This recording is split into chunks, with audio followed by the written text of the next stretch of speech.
Vamos iniciar agora o procedimento de leitura de bateria na prática. Aqui nós temos um modelo de relatório de serviço, nós temos um multímetro e nós temos um densímetro. Então, a primeira coisa, a gente vai iniciar fazendo as inspeções. Então aqui nós olhamos essa bateria, né? Primeiro tópico aqui, o aspecto geral dela. O aspecto geral dessa bateria, ele é ruim.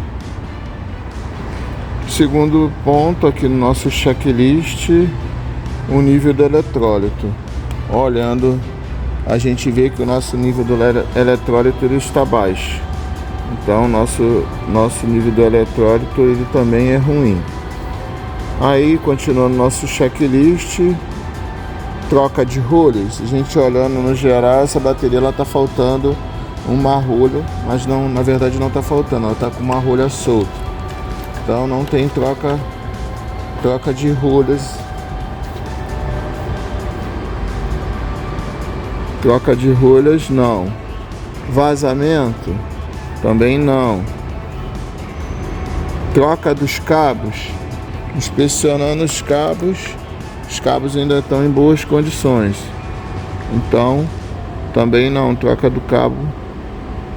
Troca das tampas não, que as tampas superiores aqui das baterias estão boas. Troca do cabo positivo não. Troca do cabo negativo não. Troca dos terminais, observando os terminais, a gente tem uma pequena zinabro criada aqui, né? Cristalização do ácido. Isso aqui só precisa de fazer uma limpeza. Então não há necessidade de troca dos terminais, nem troca dos bornes. Então não tem troca de terminais nem troca do borne. Mas se houvesse necessidade de troca do cabo, a gente precisaria identificar qual é o diâmetro do cabo e o comprimento dele. No caso aqui dessa bateria, né, uma bateria de 48 volts 608, o cabo que usa nela é 50 ou 70 milímetros. E aí a gente iria colocar aqui, se precisasse trocar o cabo, né, se marca assim, qual a bitola do cabo. Troca de terminais, precisamos botar o modelo, né? No caso aqui, esse aqui é um terminal olhal para cabo 50 mm furo 10. Aí a gente teria que botar aqui o tipo do terminal. Em alguns casos, esse tipo de terminal aqui ele é pino cônico. Aí tem o pino cônico grande, pequeno. Aí eu colocaria aqui no modelo pino cônico grande ou pequeno. E borne, no caso terminal furado, não tem os bornes, né, onde encaixa o pino cônico.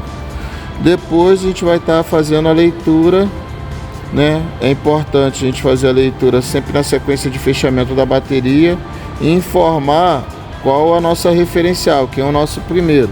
Então nós vamos usar aqui como primeiro o negativo da bateria. Então eu identifiquei que é o negativo. E aí a gente inicia a leitura. A leitura a gente vai fazer o primeiro, como manda aqui, por densidade, depois por voltagem.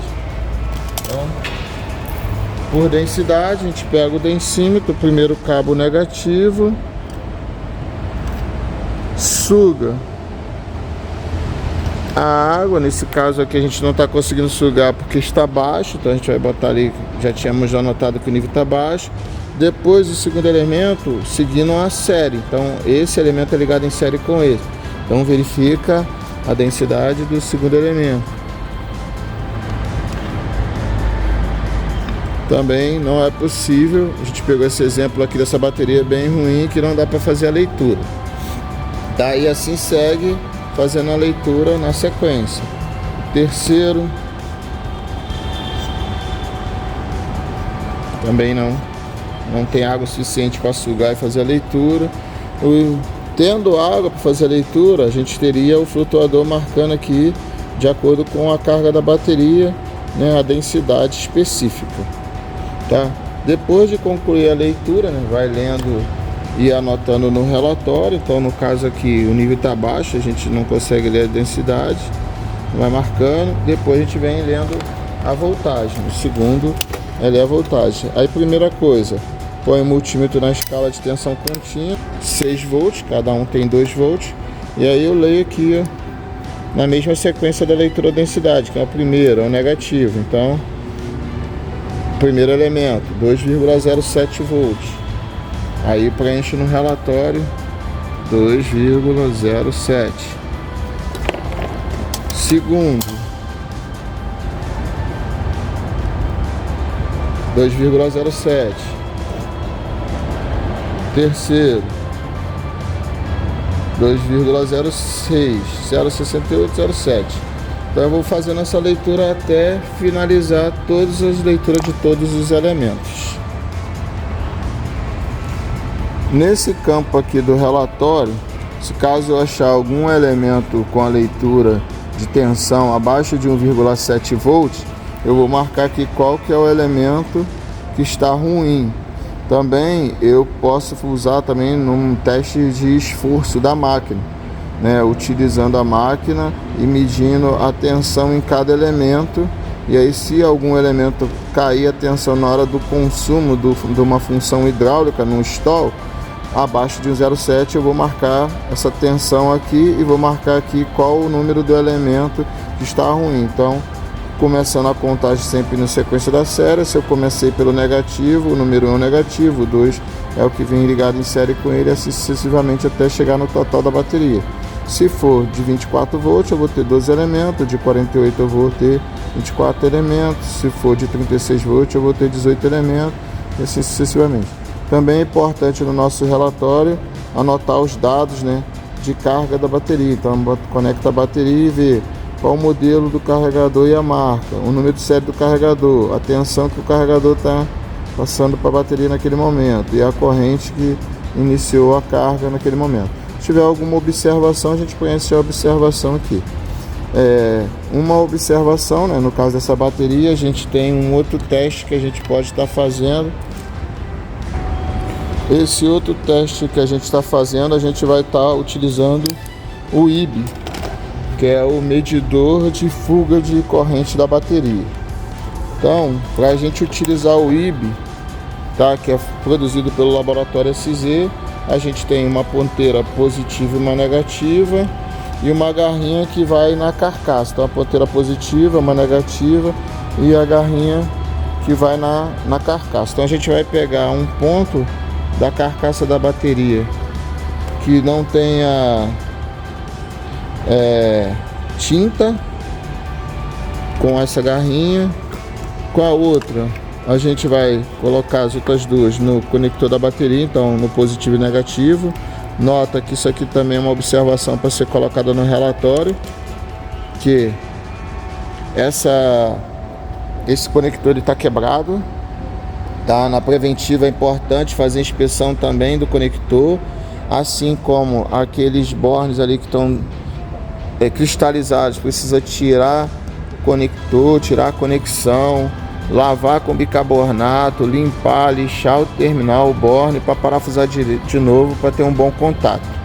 Então a gente conectando aqui na carcaça, o positivo e o negativo ligado, e conectando na carcaça, a gente vai apertar aqui, ó. Ao ligar o positivo e o negativo, já deu que o IB está ligado. Então a gente pressionar aqui, ó, o negativo, ó, está vendo que tem fuga de negativo de corrente. Ao pressionar o positivo, também tem uma fuga de corrente positiva, porque essa bateria, pela própria característica dela que a gente está vendo, ela está muito ruim, né? Então ela tem realmente fuga de corrente. Com essa fuga de corrente é necessário lavar e neutralizar ela com bicarbonato de sódio, limpar toda a bateria com bicarbonato de sódio, né? Em alguns casos é necessário sacar os elementos todos, desmontar a bateria toda. Então, quando uma bateria chega nesse ponto, requer uma manutenção corretiva. Muitas vezes a caixa já está furada, isso foi em função de excesso de água colocado, ou água colocada em momento errado, que jogou o ácido para fora, e o ácido começa a correr a caixa da bateria, começa a dar essa cristalização. Com isso dá fuga, essa fuga ela pode correr o risco de queimar módulos, queimar controladores eletrônicos, etc. Importante na manutenção preventiva também fazer o aperto, né, checar o aperto das conexões, né, das barras de interligações quando elas são parafusadas. No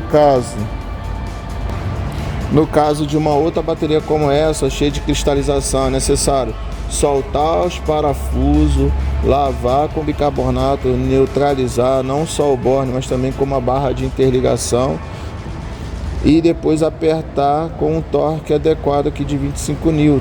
Então você tem que sempre na manutenção preventiva, esses elementos que são parafusados requer reaperto na manutenção preventiva. Quando nós temos baterias como essas, que as interligações são soldadas, então na manutenção preventiva a gente precisa dar uma retirada, dar uma olhada, né? Às vezes fazer uma alavanquinha aqui com a chave de fenda para ver se não está quebrada, né? Também limpar essas barras, fazer uma manutenção aqui com bicarbonato. Esse aqui é o exemplo, né, no qual a gente tem o pino cônico e o borne, então a gente precisa avaliar na preventiva. Quando o pino cônico está cheio de cristalização assim, é necessário tirar ele, lavar ele com bicarbonato de sódio e depois remontar, assim como o borne também precisa passar por uma manutenção. Então esses aí são os exemplos, né, de umas baterias bem ruins. Agora vamos mostrar com o IB numa bateria nova, boa, que não tem fuga para carcaça. Agora nós conectamos, né, o nosso IB Uni aqui numa bateria de 48 volts nova. Nosso ponteira negativa no negativo, positivo no positivo, e nossa garrinha jacaré aqui na carcaça em um ponto aqui que tem um pequeno arranhãozinho que está fazendo contato com a carcaça. O nosso IB está ligado, e apertando o botãozinho de negativo e de positivo, você vê que não acende o LED, é porque ele não tem fuga. Uma bateria nova não tem fuga para a carcaça. Esse aqui é o procedimento, essa bateria correta para aplicação na máquina, sem correr risco de danificar nenhum controlador, nenhum componente eletrônico.